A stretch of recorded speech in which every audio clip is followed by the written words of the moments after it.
নমস্কার, আশা করি সকলেই ভালো আছেন। SRM কিচেন অ্যান্ড ব্লগে সকলকে স্বাগত। আজকে আমি চলে এসেছি মোচার চপ রেসিপি নিয়ে। এইভাবে মোচার চপ বানিয়ে নিলে খেতে কিন্তু অসাধারণ লাগবে। প্রথমে মোচাটাকে এইভাবে কুচে নিয়েছি, সাথে আলু কেটে নিয়েছি। আলুগুলোকে একটু সরু সরু করে কেটে নিয়েছি। জলের মধ্যে একটু লবণ আর হলুদ গুঁড়ো দিয়ে দেব। ভালো করে একটু মিশিয়ে নিচ্ছি।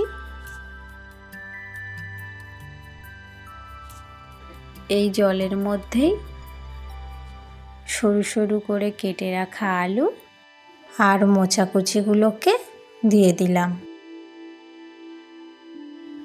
ঢাকা দিয়ে সিদ্ধ হতে দেব।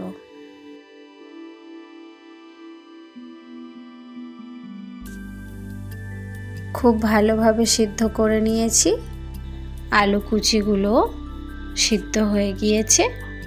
শুকনো কড়াইতে একটু 5 ফোড়ন ভেজে গুঁড়ো করে নেব।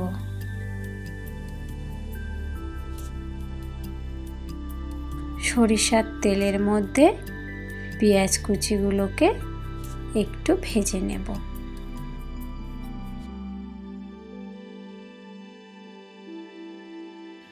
সাথে লঙ্কা কুচি দিয়ে দেব।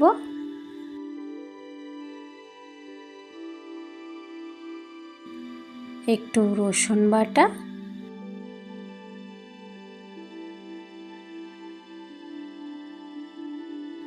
আর একটু আদা বাটা। ভালোভাবে সবগুলো একসঙ্গে ভেজে নিয়েছি। দিয়ে দিচ্ছি জিরের গুঁড়ো, হলুদ গুঁড়ো।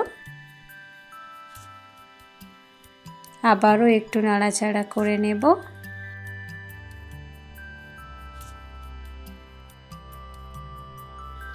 গরম মশলার গুঁড়ো। একসাথে ভালো করে নাড়াচাড়া করে নিয়ে সিদ্ধ করে রাখা মোচা কুচি আর আলু কুচি দিয়ে দিলাম।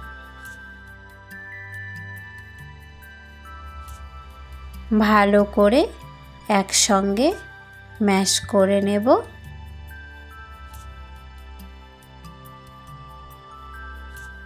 দিয়ে দিচ্ছি স্বাদ মতো লবণ, ভেজে রাখা 5 ফোড়নের গুঁড়ো। একসাথে মিশিয়ে নেব। আলুগুলো যেন মিহি হয়ে যায় সেদিকে খেয়াল রাখতে হবে।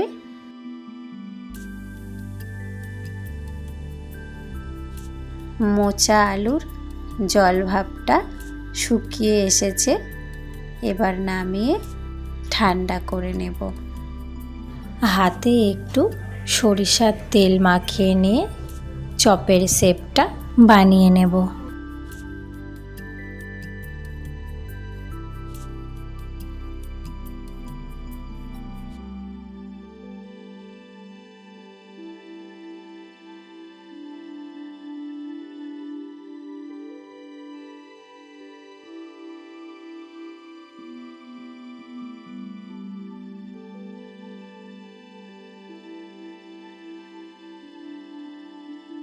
একইভাবে সমস্ত চপের শেপ দিয়ে নিলাম।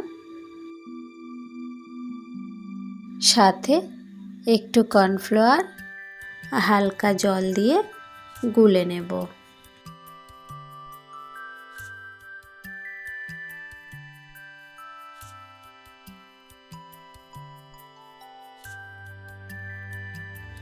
আর কিছু বিস্কুটের গুঁড়ো।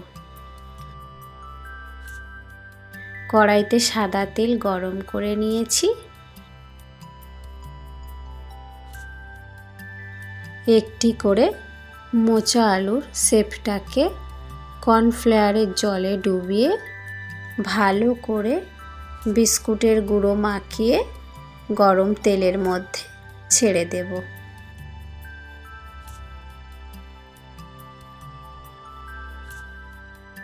উল্টিয়ে পাল্টিয়ে সুন্দরভাবে মোচার চপগুলোকে ভেজে নেব।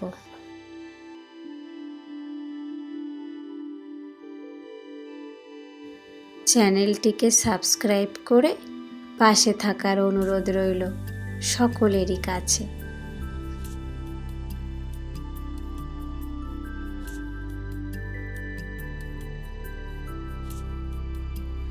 একইভাবে সমস্ত চপগুলোকে ভেজে নেব।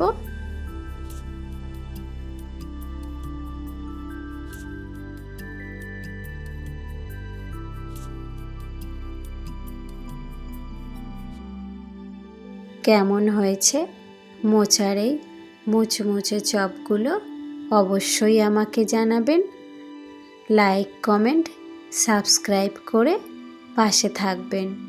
ধন্যবাদ সকলকে।